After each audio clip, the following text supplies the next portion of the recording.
Good afternoon, ladies and gentlemen. Welcome. I think it must be the nerve that I'm feeling so warm at the moment. But this afternoon is really a view at digital stories, whether there is a use for these tools. I would say a blended learning tool as such, within a more science-based plant propagation module.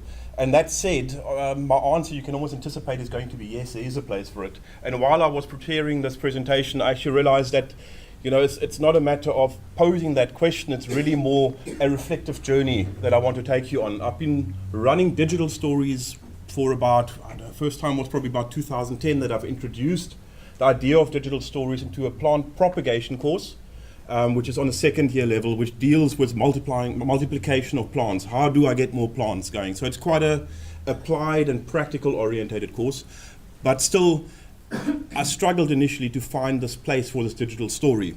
So just to make sure that we're all on the same page in terms of what is a digital story, it's really a short narrative movie clip. That is really what it is. So students are given a task or a project, and they're asked to create a movie clip relatively short. Generally, if you look at literature, it's about 5 minutes long. I do it in terms of group work, so I have 5 students, so I give them up to about 10 minutes. But the movie clip should be engaging. You can make use of any media, so you're looking at pictures, other forms of videos. What has been great is the event or that rapid advancement of cell phones, so students can take their own videos, they can interview other people, iPad, so you can use all of that, any form of digital media, and bring that into your movie. So at the end of the day, you kind of create a script, which is very important for creating a movie. So what are you going to narrate?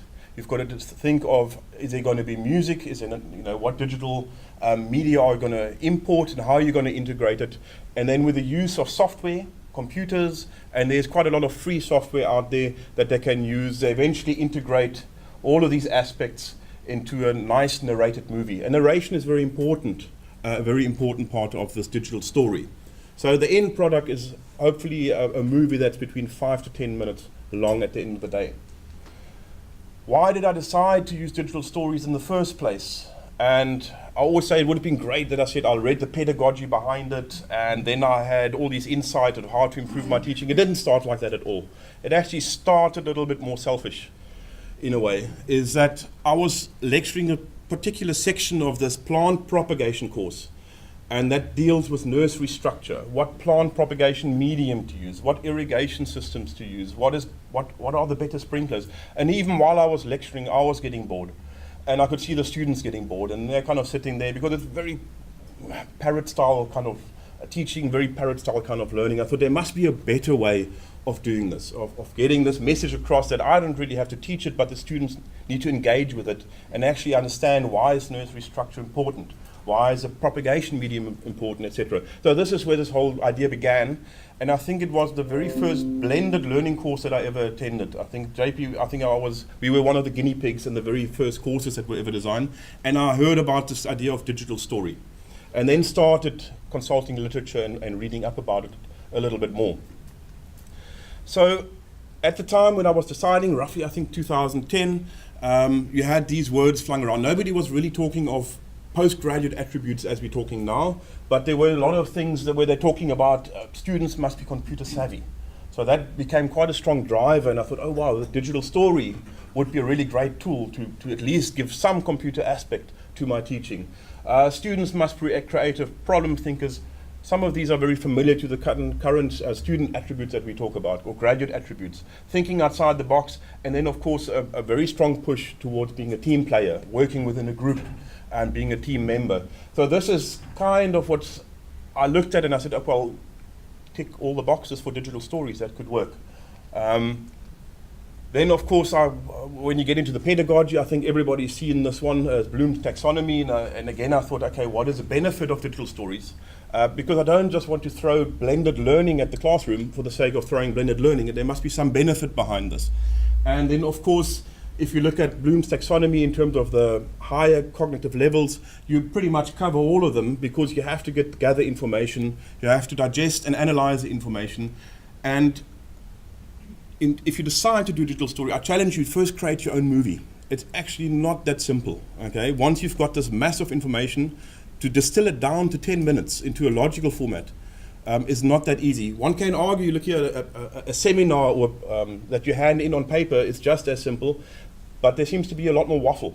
Whereas in 5 to 10 minute movie, it's very difficult. You've got to be very concise, very particular about what you pick in terms of your movie that you're going to do. So there again, I looked at this and it'd be going right up to the creation level. You know, making a movie, creating a movie out of all this information that you've gathered is quite a creative process. So you're really touching on all the high cognitive levels, and especially as the students go through it. The problem was my science conundrum. So if you read the literature on digital stories, it looks pretty much like this. I got this from Wikipedia, and it's a digital storytelling is about everyday people sharing aspects of their life story. Now I'm sitting in a horticulture class dealing with plant propagation. Plants themselves don't have much of a life story. Okay, that's nothing to tell, not really. And so I couldn't quite gel my view of being a scientist. Now I don't want to make out that all scientists are non-emotional, but it doesn't really fit within that classroom context. And so I thought, well, maybe I shouldn't do digital stories at all, because every digital story that I saw on YouTube had some life experience. There was normally, most of them were very sad, so I thought, okay, let's have a look at this. And even looking at the 7 elements of making a good story, if you just read the wording there, have a good point to your story. Yes, that could be in the science as well, of course. Have a dramatic question. Okay. Emotion, feelings, and memories. Your voice to emit emotion and evoke reactions. Soundtrack, convey emotion. Is that really what I'm looking for within a scientific classroom? And yet, looking at all of that, I thought, man, there must be some way of remodeling or just kind of tweaking the idea of digital stories to kind of fit my scientific context a little bit better. And I thought, I hope this plays. Let's just see if that works. Nope, that's not working. I thought I'll give you a typical idea of a digital story that I found on YouTube. And in this case, the student has decided to do it very almost like a cartoon story. So it's not about exactly what the movie looks like, but more in terms of the content and the emotion that goes on. There should be sound.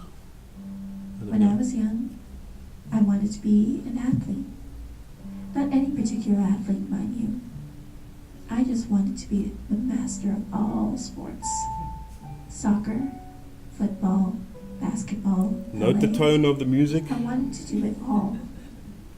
There was one problem though. I had asthma. There's your I was dramatic. allergic to most things. Fur, feathers, peanuts. I couldn't own a pet. I would have constant asthma attacks. I'm not going to show you the whole movie, but you kind of get a sense of what digital stories, if you read literature, and it seems to have come from the humanitarian side of things where it evolved. And I looked at this and I thought, man, this is not what I'm looking for in terms of the scientific content. So I decided I'm going to redub, to me, the digital story part. As soon as I told colleagues there's a story, then I said, but this doesn't really fit. So I just redubbed it instead of calling it a digital story. I just said, well, I'm just going to talk of a digital movie project, and it was far more acceptable to people within the scientific community. So I hadn't changed anything yet, it's just the naming at that point in time. So in terms of those elements, I kind of redesigned the 7 elements just for myself. A little bit presumptuous, I said according to Schmeisser, okay. But I actually only thought of that last night to put that underneath it. But if you can see, just in terms of the elements, I said have a good rationale for your movie. Interesting topic or question. So we're taking the emotional. In a way, yes, I would love to hear your life story, but not within the context of this class. And use a scientific voice, professional language, a scientific language, a way of explaining things. Soundtrack should be complementary, not distract from the actual content. So what I've done, I've moved away from the life experience and really made it a content-heavy kind of task for exercise. And so the thing goes on, in particular at the end, the logical flow of arguments that should come across. And yet the movie is still only 5 to 10 minutes long. It still needs to be concise. It still needs to have a rhythm and a pace. So there's a lot of creativity that's left behind. The only thing I've kind of encapsulated or taken away is then this emotional part and being a life story. So the virtual nursery project was born in about 2000, and that's what I called it. I called it a digital movie project or virtual nursery project. So the idea, remember, I was lecturing, the content was about creating a propagation nursery, nursery structures, potting mediums, irrigation, pest control, etc., etc. And I thought, well, let's create this idea of that the students work together in groups, maximum 4 to 5 students, and they have to create a they have to create a virtual nursery, a plant propagation nursery. And they should do this in the form of a movie, but that is a business proposal. So I actually had a little newspaper article that somebody's going to invest money if their business proposal wins the prize at the end of the day. They actually get a gift voucher to Cafe Go and things like that. So that's kind of the scenario or the context within which I created this digital story. So ideas that they had to look at was then company name, nursery location, and this is concept that actually went beyond what the textbook was saying. Oh, and in addition to this, the chapter that I used to lecture from the textbook then formed the baseline for the story. So I wanted to make sure that the content was really, really covered. And so they had to decide on plants that were propagated, who is their market, where are they going to sell, market access. So it actually went far beyond what the content of the book was actually asking. And then looking at aspects like nursery layout, I eventually had to stop them because they started running to actual nurseries and asking them for their prices. And then I got a phone call and say what my deal is, whether I'm setting up nurseries on big scale. So I said to the student, no, let's keep it virtual and not run out to the nurseries. I didn't anticipate that. So they got quite engaged in this whole process of creating this. Not all groups, but I would say the majority of the groups really kind of hooked onto this project idea. So in addition, of course, then that was more content related. In their movie, they also had to discuss what is the structure, the technology that they're going to use within their propagation nursery. Indigenous plants, I've kind of opened that ball game up a little bit. This year they could use any type of plant. So you're looking at herbs and vegetables, doesn't matter. It must have a market to sell to at the end of the day. And then, of course, other important aspects, propagation mediums. A lot of students went beyond what I suggested and looked at biohazards and pest control. Some even included labor management issues. Some said they're going to be a green nursery, so they looked at how to accommodate bats and owls. And so I left the playing field pretty open, which I really enjoyed, and that makes the project itself very worthwhile. I thought I'll bring along an example so you can just get an idea. This is an interesting movie. They were quite a nice bunch of guys, and I think they I'm not going to show you. I'm going to kind of jump around in the movie so you can get a bit of an idea. But even just the introduction, you can see.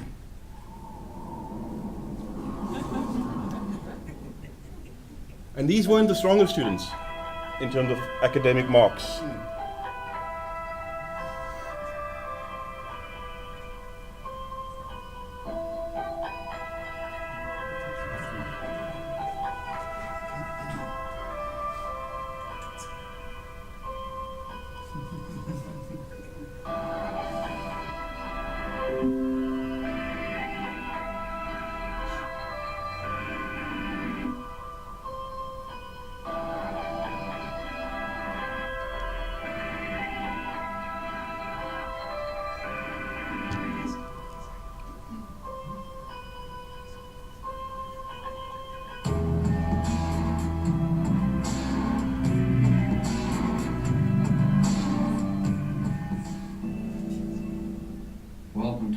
Nursery facility, the first of its kind. This facility will be situated in Farrell and stretches over more than 10 hectares. With state-of-the-art technology and world-class biosecurity, Petitsa will take the private nursery industry to a whole new level. Petitsa will feature 3 carefully selected plant species. I'll jump a little bit if it's possible. Ooh, I don't see the bar here. Is one of the rarest and most desirable occurrences in the plant world. It is a winter-growing, summer-dormant, deciduous perennial plant which flowers during late spring and grows on the lower slopes of mountains in the Tilburg district. The basic requirements for growing its Ixia are sandy soils with good drainage, a sunny location. See if it goes. It doesn't want to move on. Completely dry dormant period in summer and temperatures of between 4. But I think you kind of get the idea of what it is. So now it heads over into nursery structures, into propagation mediums. So they're introducing the plants, and then they go into biohazards, and they actually go as far as having designed the nursery themselves. So that the images that you saw, I'm just going to stop that, the images that you saw, which I hadn't really made part of the project yet. They had to think about nursery layout, but they went into this whole architectural design because the one student said he enjoys that part. So it became quite an integrated project itself. And I was, and like I said, this whole group didn't had a single strong academic student in there, which was quite impressive. So they really got good marks. And then they were the winning team of that year. I think this was 2012. And you can see there's a lot of, and so what I do also is then at the end, after I've marked the videos, we have a screening session. So we use one of the practicals where everybody watches everybody's movies. And so everybody gets to see the 10-minute video clips, and I always say bring popcorn and everything else along. So there seems to be a nice engagement with that part as well. And then now in recent years, we've read a lot and heard a lot about these Stellenbosch graduate attributes. And in that sense, looking back at the digital story and the way it's been working out, I do feel that these attributes are actually kind of engaged in that project. Where you look at engaged citizens, possible leadership. I left the groups open. I didn't decide on a leader, but it seems to be that leadership emerged automatically. Of course, group work is always an essential problem. I remember as a student, I hated group work, wasn't a big fan of it. And I see the similar comments from the students when in the questionnaires, group work, hated it, don't like it, but see the value of it. So that's always an interesting that contradiction. So it seems that even the students themselves see the value of having group work, but essentially dislike it. So what I had done, just to make it a bit more fair, because you normally have freeloaders in every group, and we see it every year, is that the final mark that the group gets is the same for everybody. But at the end, when they hand in their project, each group member marks the input of the other group members. So they have at least some leverage. And so the idea is that if, say, you have a group of 5 and 3 group members mark a particular member in terms of their contribution down, say, to 50%, then I will call in that group. Because the idea is when I start the project off, I say we're all adults. So, I'm not going to just take your marks and mark somebody else down, but the group should meet. And then, so you have another level of engagement in this whole process, which was, so far it's only happened once, where all the group members marked a particular person down to 30% contribution. So not quality of the work, just contribution. Was he at the meetings? Were they there on time? Did they hand in on time? And then that person got a considerably lower mark than the rest of the group. So that satisfied the group, and the individual that was at fault, so to speak, was also quite content at the end of the day with that process. Whether that will always be the case, I don't know. But I thought it at least gives you a bit of fairness in the group work at the end of the day. So if you're just looking at the current student attributes that we talk about, I think they're very much encompassed in this project and addressed in terms of that, where creative thinking promotes critical thinking, etc. So I said it's going to be a little bit of a journey. So what have I discovered along the way? And for me, this is a crucial point, this balance.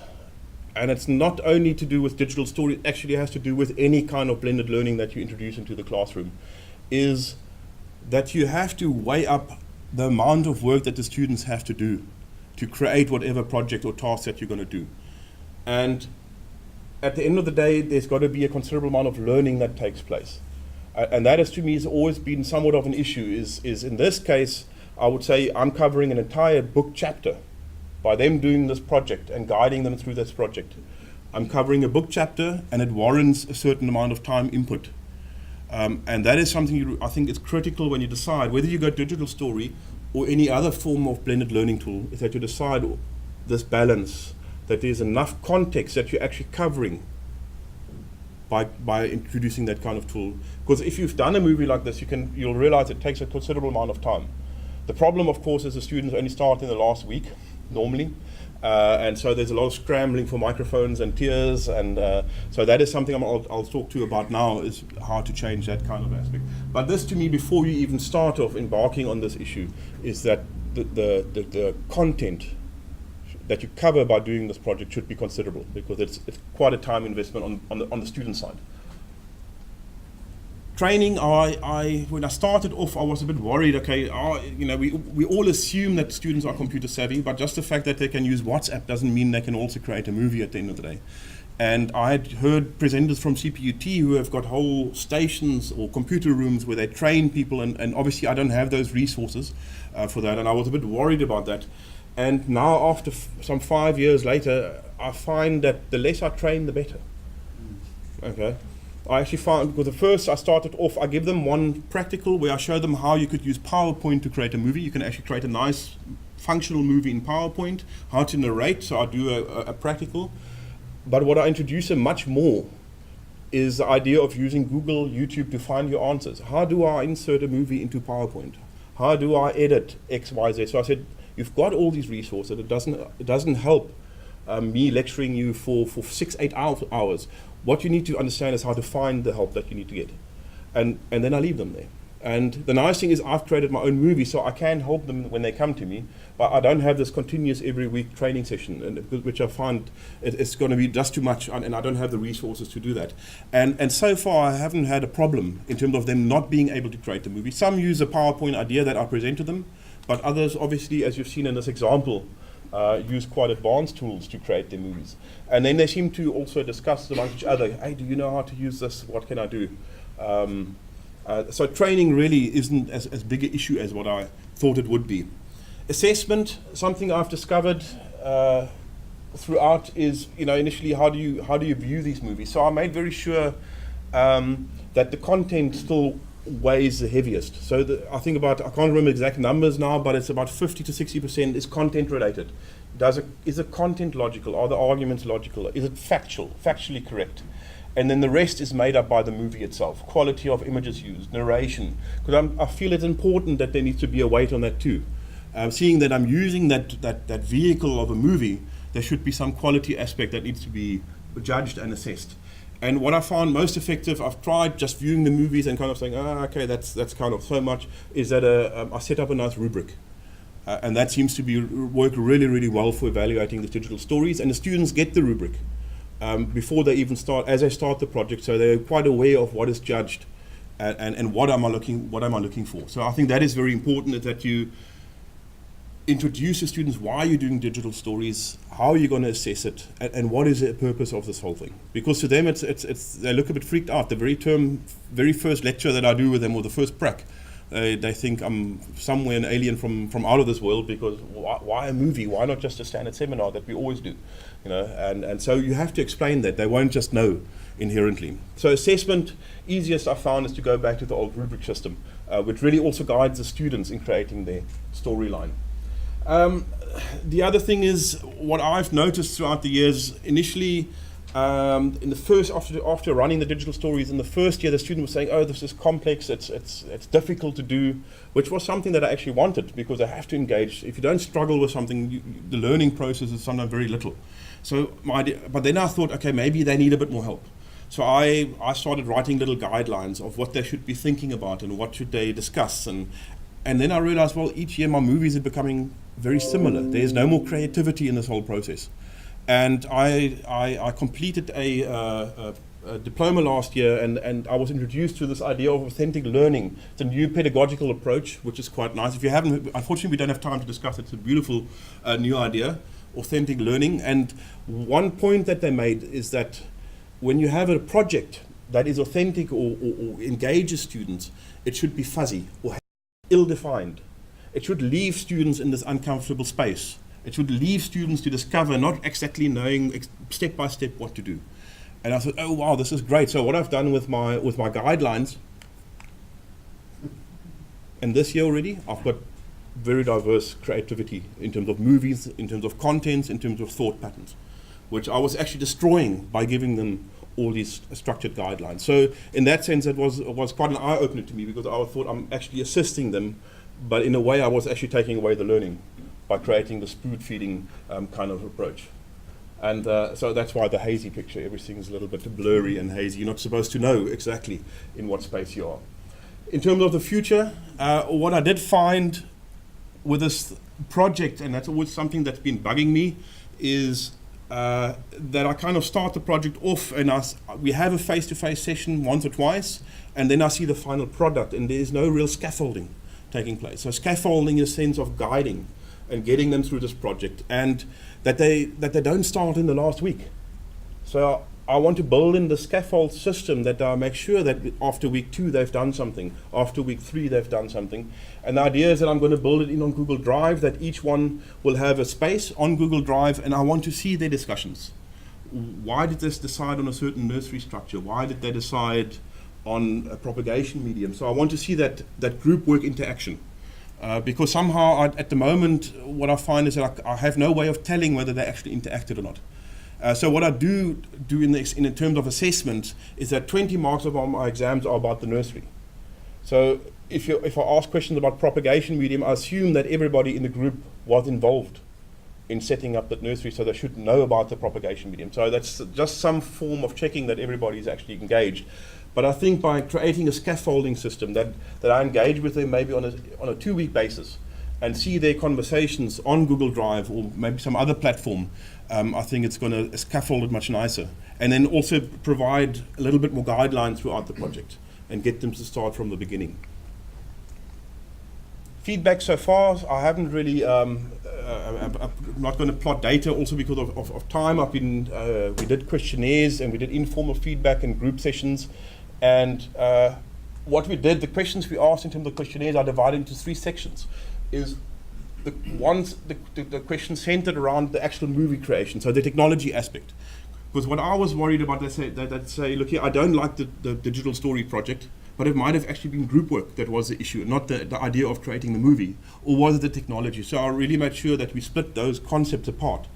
And what I did find in terms of just a summary is that technology, a lot of people said that they struggled with. They struggled to create the movie, but they were lucky because they always had somebody in the class that was able to help them. And as far as I'm concerned, that is great, because they had to interact, they had to find somebody to help, they had to find ways to get help. And then every group, each and every year, has come up with a relatively decent movie. So that seems to be a good thing. And the struggle part is, in my view, not an issue. And I have an open door policy so that they can come to me at any time, but they hardly ever do. This guy seems to be the one that they dislike the most, is the group work part.